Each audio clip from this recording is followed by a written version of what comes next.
రక్తదానం ప్రాణదానంతో సమానమన్నారు పెద్దపల్లి జిల్లా Sultanabad junior civil judge దుర్గం Ganesh. Thalassemia వ్యాధితో బాధపడుతున్న వ్యాధిగ్రస్తులకు రక్తదానం చేసేందుకు దాతలు ముందుకు రావాలని పిలుపునిచ్చారు. సుల్తానాబాద్ పట్టణంలోని కోర్టు ఆవరణలో మండల న్యాయ సేవా అధికార సంస్థ ఆధ్వర్యంలో ప్రతిమా ఫౌండేషన్ సహకారంతో రక్తదాన శిబిరం ఏర్పాటు చేశారు. న్యాయమూర్తి గణేష్తో పాటు న్యాయవాదులు, వాకర్స్ అసోసియేషన్ సభ్యులు, కోర్టు సిబ్బంది, యువకులు రక్తదానం చేశారు. 30 మంది నుంచి సేకరించి బ్లడ్ యూనిట్లను Pratima foundation manager Vinay Kumar, blood centre manager doctor Niranjan సిబ్బందికి అందజేశారు. జడ్జి చేతుల మీదుగా రక్తదాతలకు సర్టిఫికేట్స్ అందజేసి అభినందించారు.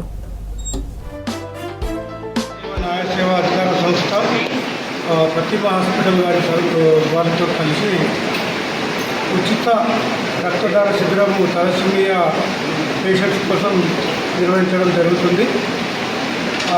ఉచిత రక్తదాన శిబిరంలో భారత స్టేషన్ ప్రెసిడెంట్ గారు, న్యాయవాద మిత్రులు మరియు ఈ వాకర్స్ అసోసియేషన్ ప్రెసిడెంట్ మరియు వాళ్ళు, పోలీసు వారు, కోర్టు సిబ్బంది, న్యాయవాదులు, మళ్ళీ బయట ప్రజలు స్వచ్ఛందంగా వచ్చి తలసేమియా పేషెంట్స్ కోసం రక్తదానం చేయడం జరుగుతుంది.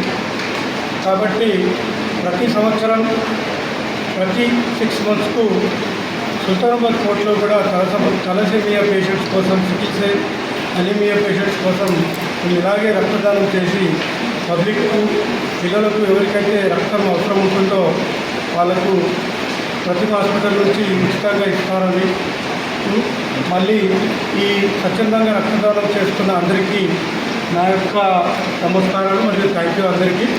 ఇప్పటి వరకు 30 members యూనిట్స్ కలెక్ట్ చేశారు. మ్యాక్సిమం మోర్ దెన్ 50 యూనిట్స్ వరకు కలెక్ట్ చేస్తాము. కాబట్టి ఎవరైనా ఇంట్రెస్టెడ్ పర్సన్స్ ఉంటే సుల్తానాబాద్ కోర్టులో మళ్ళీ 6 months తర్వాత కూడా